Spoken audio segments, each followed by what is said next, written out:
Greetings, ladies and gentlemen, and welcome to another wonderful episode of Help for the Guildless. My name, of course, is Antoine, and I am here to unleash my special thing for you guys that I've been telling you about for the last week or so. I'm going to be doing a movie review, more or less a documentary review. Cassie Jaye's The Red Pill came out recently on Hulu, and I have taken it upon myself to watch it not once, but twice. The first time to watch the movie, and the second time to take notes. And I think this film is extremely important in creating a conversation that needs to happen in light of recent events. Let's just get started, shall we? First and foremost, Cassie Jaye has a set of people she's interviewed. Paul Elam, who was the creator of A Voice for Men, Dean Esme, which is a former co-founder of A Voice for Men, Harry Crouch, who is the president of the National Coalition for Men, Fred Hayward, who works for Men's Rights Incorporated, Dr. Warren Farrell, who's a social anthropologist, and Mark Angelucci, who's a men's rights attorney. She also talks to the Honey Badgers, Alison Tierman, Hannah Wallen.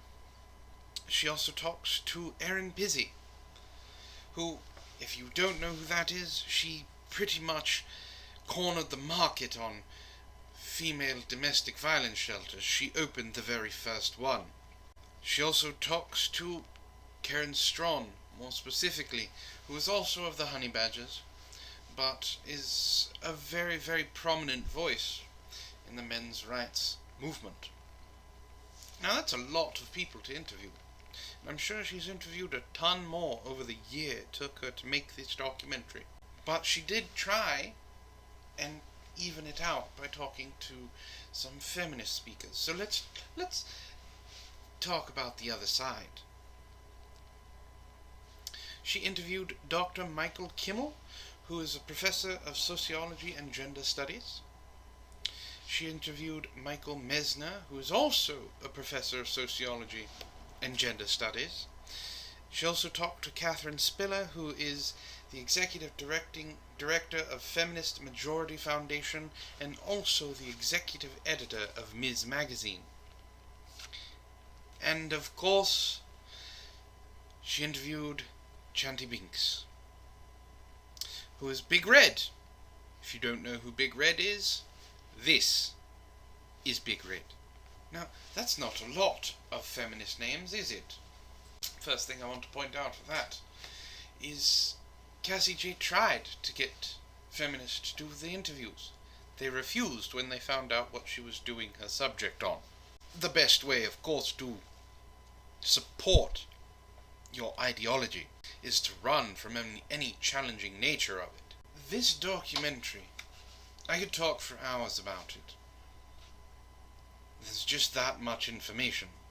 So I'm going to go over a few things, and just a few, because I don't want this to be as long as the documentary was. Cassie Jaye talks on numerous topics with these MRAs. Something as simple as domestic violence. I know it's not simple, but I mean that's common discussion. To paternity fraud, to family courts, male circumcision. She talks about the death rates of males in war comparatively to females. She also talks about workplace deaths and suicides. There was a ton of information in this movie. She even briefly talks about the sentencing disparity between men and women. One thing that Cassie Jaye does in these interviews, and it's something you're supposed to do when making a documentary, you're supposed to not interfere as much as possible, is she just lets the people talk. You can tell kind of what the questions were asked off camera by the answers that are given. Now Cassie Jaye does do a voiceover that kind of gives you the gist of the question that she was asking. But one of the most important things is she shows raw footage of how people act in protest, in particular.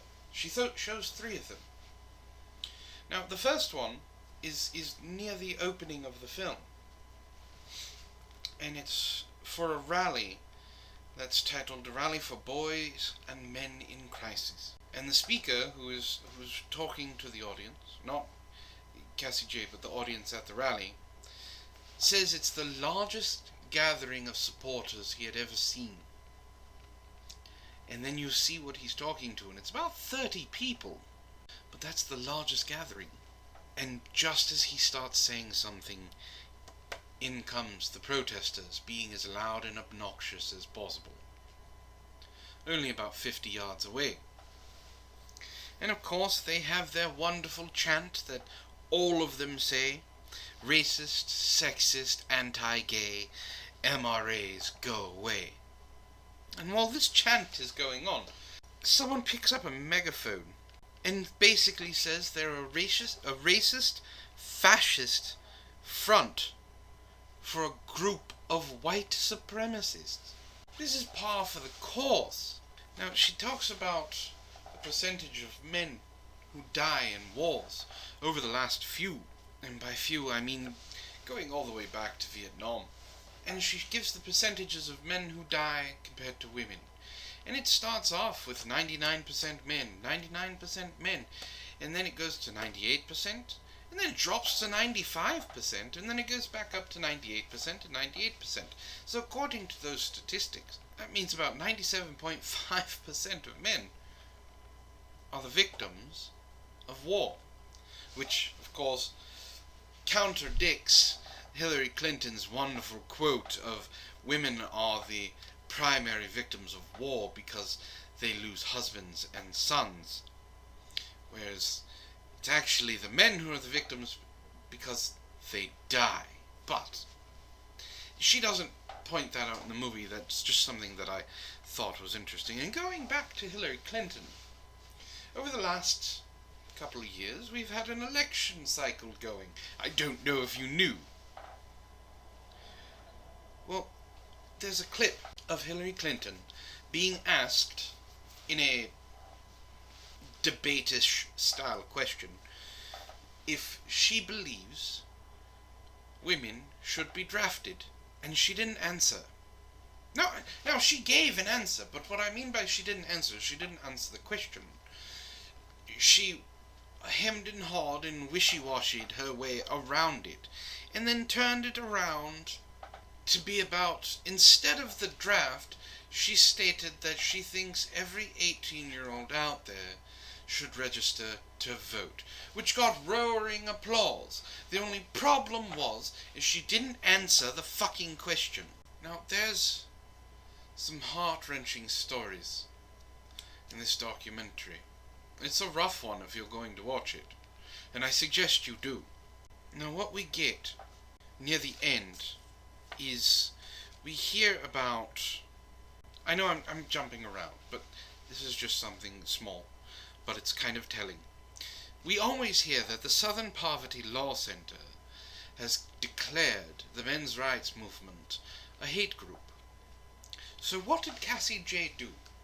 I commend her for this. What did she do? She called the Southern Poverty Law Center and talked to a senior fellow member. His name is Mark Potok. And he said, when asked that question, that's not quite true. They get it wrong. They wrote that up on some sort of anti-men's rights website that we listed them as a hate group and so on. That we didn't do. So I think that's amazing. That's another lie shot down.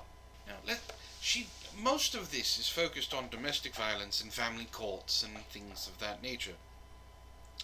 And one of the points that she makes is that there are over 2,000 domestic violence centers in America. Over 2,000. And there is only one shelter for men. Now, what I mean by that is, out of those, let's just say it's 2,000. That means 1,999 shelters refuse to accept men who have been victims of domestic violence, refuse to help men who have been victims of domestic violence, and refuse to have anything to do with them. They will turn them away. And if you don't live in Arkansas, or have no means of getting there, the one shelter that will cater to men who have been victims of domestic violence is out of reach. So 1 in 3 women will be the victim of domestic violence, and 1 in 4 men will be the victim of domestic violence. The 1 in 3 equals out to be about 34%. Well, of course, the 1 in 4 for men is 25%. That's only about a 9 to 10% difference. But that number might as well be 0 in the eyes of most people. The 25% might as well be 0. In regards to domestic violence, she talked to Dr. Michael Kimmel. And what Michael Kimmel said, Dr. Kimmel, he said, let's say that all accusations are true, 100%. And that they're actually even, 50-50. What does that mean? It means we need more funding. We need more funding to put out more shelters. It didn't say anything. He didn't answer the question. He didn't answer the question of why it's okay for that to happen. Because Cassie Jaye gives an example. Since about 80% of all suicides are men, if the suicide hotline only catered to men, there would be an uproar. So why, if the government-funded suicide hotline also caters to 20% of women and is open to anybody, are domestic violence shelters, who are government-funded, only catering to one sex? And believe it or not, Catherine Spiller gives us our answer. You know, she's the executive editor of Ms. Magazine. She said, and I quote, "Domestic violence is just a nice word for wife beating." According to Miss Spiller, domestic violence is only something that happens to women, even though the statistics show that it's something that happens to men as well. It's shit like this that needs to be discussed. This conversation needs to happen. These questions need to be asked. Now, when she talked to Erin Pizzi, that was an interesting interview. She talked about why she opened the first center, and how she's barred from even stepping foot on her own property because the people who run the shelters do not agree with her. Because Erin Pizzi said she wanted to open a women's center as well as a men's center. And when she spoke out saying women are just as violent as men, because a woman who grew up in violence has more of a tendency to be violent. They disagreed with her and kicked her out. Erin Pizzi gives us evidence of this. Video evidence of her talking to one of the first groups of women in her domestic violence, a refuge. She calls it a refuge because, well, she's British, and she calls it that because British. She says, it shows that she says there are different levels of violence. And one woman says, "I don't believe I'm violent." In a split second after that, one woman says, "I'm violent. I'm very violent." And then another woman says, "Yes, I'm prone to violence. I get angry." But Erin Pizzi is not allowed on there because women can't be violent towards men. It's impossible. At least that's what the mainstream wants you to believe. Now, I was talking about protests. She shows 2 other protests. They're very well known. One of them is the Warren Farrell protest, where it shows the feminist woman screaming at some of the men, calling him scum, a rape apologist, incest promoting scum, and he says, "I just want to hear different advantages," and she says basically, "Why would you want to hear from him unless you really were a rape apologist?" And then she goes on to show, she just shows it, she shows the empirical evidence of it, which is more of the importance of this. Because people are saying that Cassie Jaye is manipulating this, and she is showing the men's rights activists in a positive light. As a matter of fact, she's just letting the camera roll. She's letting the feminists say their piece without interference. And it's the same thing with the protests. The second protest she shows, of course, is one that everyone knows, because it was made one of her interviewees extremely popular. And that's the one for the cafe event, where they pulled the fire alarm, and then a woman in bright red hair stood outside and berated and shouted down anyone who tried to talk to her. That's, of course, Big Red. Her interview is amazing. If anything, you should watch it just for that. Because her interview is the epitome of what the feminist movement sees the men's rights movement as. She says, "You don't think about men's rights. You don't need to. Well, start your own goddamn movement." Which, after realizing she put a foot in her mouth, she says, which they have. But what this really goes to show is that if you do create a movement that doesn't go with their flow, we're going to label you a hate movement. We are going to try and stop you at every purchase. She then, after a few, later on in the interview, she goes on to say that it's not feminists' fault that this stuff is happening. It's all patriarchy. Feminists don't hate men. They're not man-haters. They're not misandrists. And then, in a Freudian slip, she cheerfully says, "misandry for life," and giggles. There's so much more I want to talk about because of this movie. But like I said, I don't want to go on forever. There's so much information. This documentary is extremely important. If you haven't seen it, go see it. There's one thing that Cassie Jaye does that I want more of. That when it comes out on DVD, Blu-ray, whatever, I hope it's in the extras. She holds a video diary of her experiences going through this over the year. And I'm not spoiling anything when I say this. She starts off saying she's a feminist, and at the end of the movie, she says that she no longer holds that title. And that's why I want to see more of her video diaries. I want to see from her perspective, a feminist perspective, of what was going on in her head. You can see in the video diaries that you do get to watch that she is beginning to question everything. She doesn't understand why these things are going on. Especially since she believed that feminism was supposed to be helping them. There's so much more. I haven't even touched on what Dr. Warren Farrell talks about, or even Karen Strong. And I'm not going to go any further gilding the lily, because you just need to see this movie. It's on Hulu, it's on YouTube, it's on Amazon. There are ways to see it. It's important.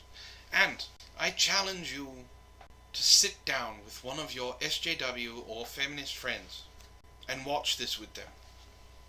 Make a deal with them if you have to, that if they watch this, you'll watch something that they want you to see.